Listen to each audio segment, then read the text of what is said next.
pinag-usapan natin yung pagbaban ng TikTok sa Amerika. Pero ngayon okay na yata, di ba? Tapos parang may balita na dadaan sa 90 day period.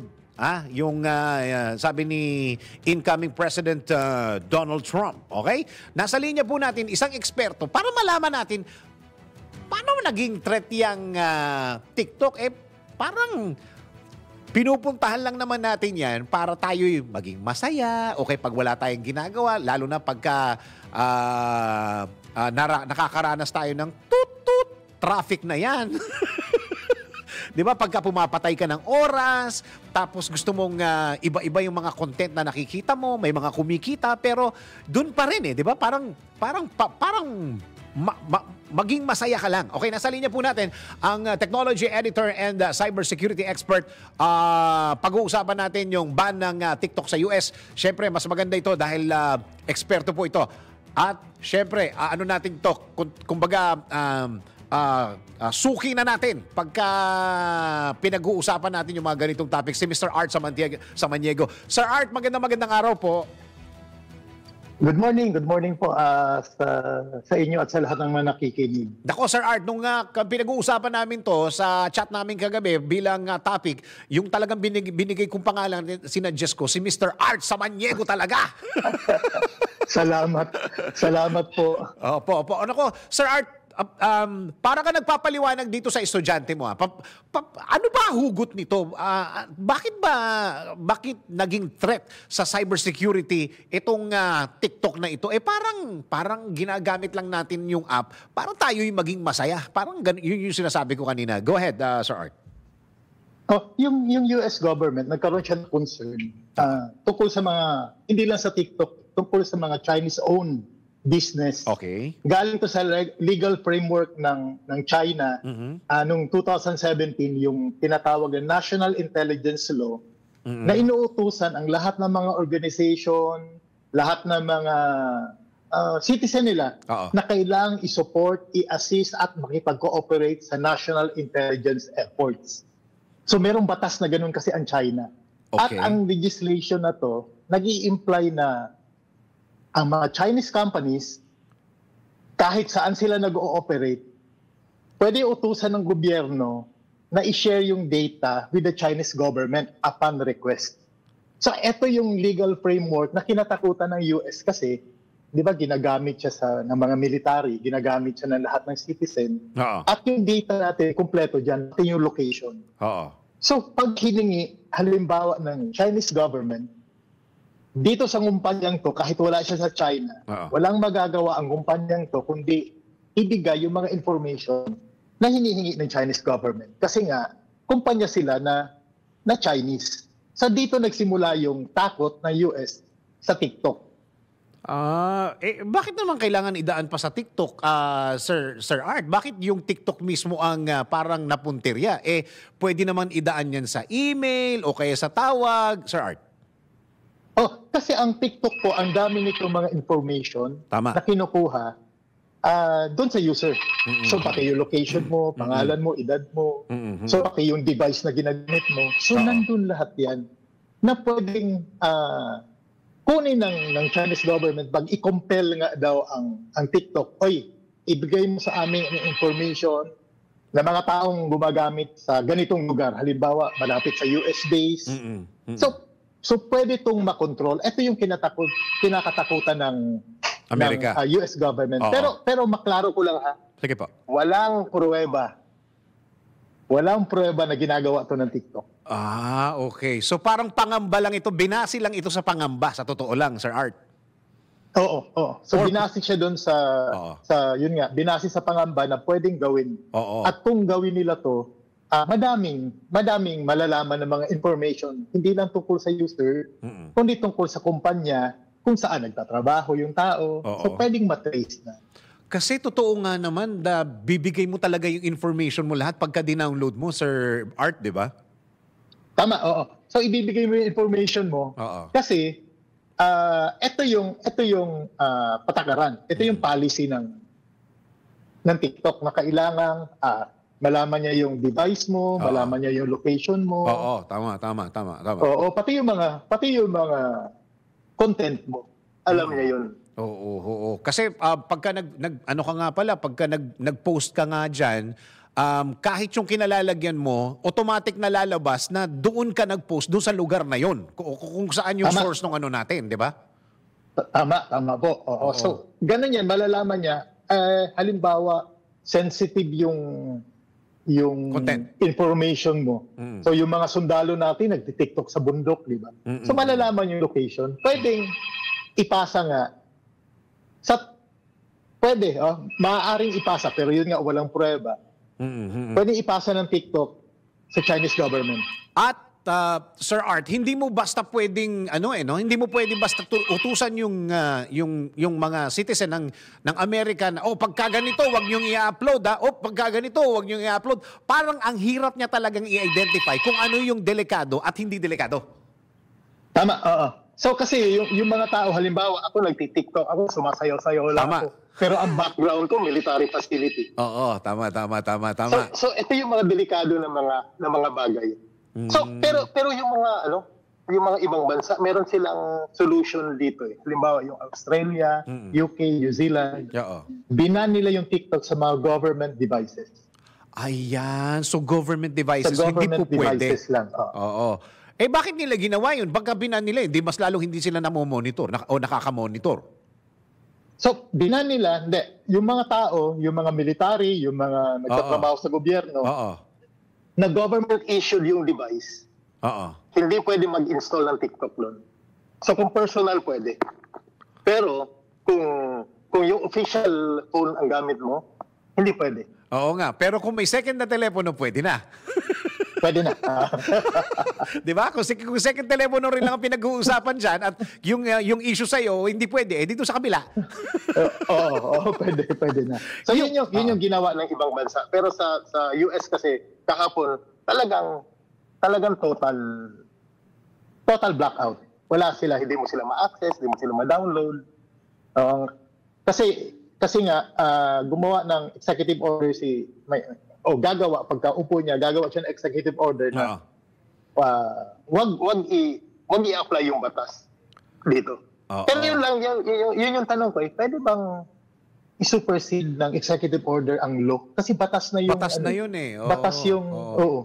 So, ewan ko pwede ba yun? Oo nga eh. Kung pwede ba yun, pwede bang patungan ng executive order ang isang batas? Lalong-lalo na sa kung paano ang kalakaran nila dun sa Amerika, Sir Art, no? Oo, so ang batas tawag dito Foreign Adversary Controlled Applications Act. Okay. Ano naman yung sinasabi ni Trump na kailangan kahit papaano may part ownership daw ang Amerika dun sa TikTok? Papakipaliwanag mo nga yun, Sir Art. So negosyante talaga si Lumalabas negosyante talaga si Trump. Negosyante talaga. So ayaw niya iban sa parang 50% ownership daw para mas lalong lumaki yung TikTok. Kasi yung batas na pinasa nila, yun yung Foreign Adversary Controlled Application Act, inuutosan na i-divest na yung US assets niya kahapon kung hindi i-block nila. So ngayon, ang sabi ni Trump, 50% lang. Kailangan ang US ang may-ari. May-ari, oo. At dahil daw dito, magkakaroon sila ng win-win situation. Yun. Teka muna, Sir Art, kahapon kasi, siyempre, ang daming mga marites, di ba? Ang daming kung titingnan mo yung mga comments, sinasabi ng mga Pilipino, dapat dito rin sa Pilipinas, iba na din yan. Yung possibility at pangamba, kung yun ang pag-uusapan natin, sigurado ka ba or kahit paano ba naisip mo o pumasok sa isip mo na baka mangyari din yan sa Pilipinas? Pwede namang mangyari sa atin. Gaya ng ibang bansa na ibaban ang TikTok. Pero sa Pilipinas na may hawak kasi nito yung recommendation ng DICT at palagay ko ayaw na may ipa-total ban ng DICT kung may mangyayaring ganito. So, pero kung iban, kaya namang iban.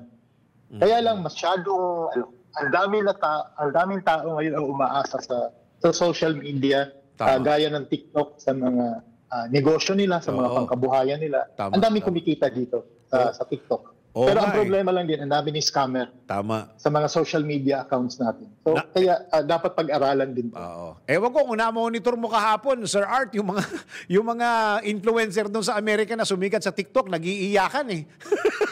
Para nagbababay sila para nag-iiyakan. Oo. Pero kaya mo naman kasing i-bypass yung ano yun. Gagamit ka lang ng virtual private network. So yung location mo hindi na US, ibang bansa. So pwede mong Sa settings. i-bypass. I-bypass yung mga yun. Kaya daw ang mga content creator ngayon ng mga lumipat as Red Note, yung Red Note isa siyang app. Oo, parang TikTok din yan. Para sa China, pero parang TikTok. Oo, parang TikTok social din yan. Narinig ko na yan yung Red Note na yan. Papa-research nga namin yung Red Note na yan. Teka, balikan po natin yung Amerika, Sir Art. Yung bang TikTok lang ba ang pinag-uusapan din o kasama din yung ibang tulad ng X, tulad ng Facebook, at saka yung iba pang mga social media sites? Yung mga social media sites, ang Facebook galing ng Amerika. Sa bagay, sa Amerika din yun. Elon Musk na advisor niya. Oo. Pero, eto ngayon, may mga naban din na iba, yung mga sakop ng ByteDance, maapektuhan din yun. Kasi maraming kumpanya ang nasakop ang ByteDance. Oo. Yung may-ari ng TikTok. Palagay ko maapektuhan din yung mga yun. Siguro, last question ko na lang siguro, Sir Art. Sa palagay mo ba, kung ikaw ang tatanungin, masyado na ba tayong sobra na magbigay ng mga impormasyon natin, lalong-lalo na sa mga social media apps na mga ganito? Oo, yun nga ang inaalala namin. Alam mo bang mas kilala ka pa ng Facebook kaysa sa nanay mo? Kaysa ano? Kaysa sa nanay ko? Kaysa sa nanay mo. Oo nga. Mas kilala ka ng Facebook. Kasi yung mga sikreto mo na sa Facebook na hindi alam ng nanay mo. At saka, yung mga common, alam ng nanay mo. So, sobra-sobra na yung information. Ang problema dito, sobra-sobra yung privacy. Sobra-sobra yung bibigay natin ng information. Baka dumating ang oras na wala ka na ring maitagong sekreto sa sarili mo dahil lahat ay i-share mo na at ibinigay mo na. At ang masakit dito, Sir Art, hindi mo na malayan na na-share mo. Oo, yun yung problema. Hindi mo na malayan na na-share mo kasi yung pala, kinokolekta to ng social media networks na hindi mo alam. Pinagkakakitaan yung impormasyon na sinare mo na dapat akala mo parang ikaw lang ang nakakaalam at mga friends mo. Oo, yun ang magiging problema natin. Nako, Sir Art, gagamitin ko yung pagkakataon. Sorry kasi meron kasing akong meeting na nakasama at merong isang, ewan ko if it's stupid question.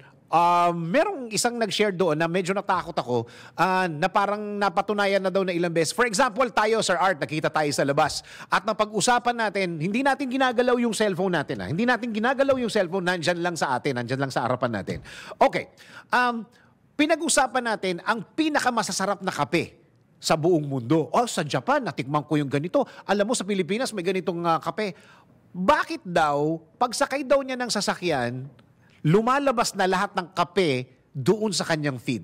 Meron bang, eto na yung tanong, meron ba talagang nakikinig? At saka, hindi daw nila ginalaw yung cellphone nila, Sir Art pero pagsakay daw nila ng kotse, tungkol sa kape na, yung mga lumalabas sa wall nila.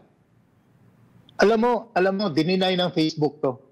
Na hindi daw sila nakikinig ng conversation doon sa microphone. Pero ako mismo naka-experience ng ganyan. Nag-uusap kami tungkol sa bakasyon. Nung pinresent sa akin, nung pagsakay ko sa sakyan, nung tinignan ko yung Facebook ko, yung mga ad tungkol sa mga travel agency. Yun, Hindi ba nakakatakot? Hindi ba nakakatakot? Parang naririnig na nila tayo, Sir Art. Ano ba yan? So, ang isa sa mga reason dito, ang Facebook kasi napaka-sophisticated ng algorithm niya. Saka data collection. Maaaring nag-search ako, o maaaring meron kong tinipe tungkol dito.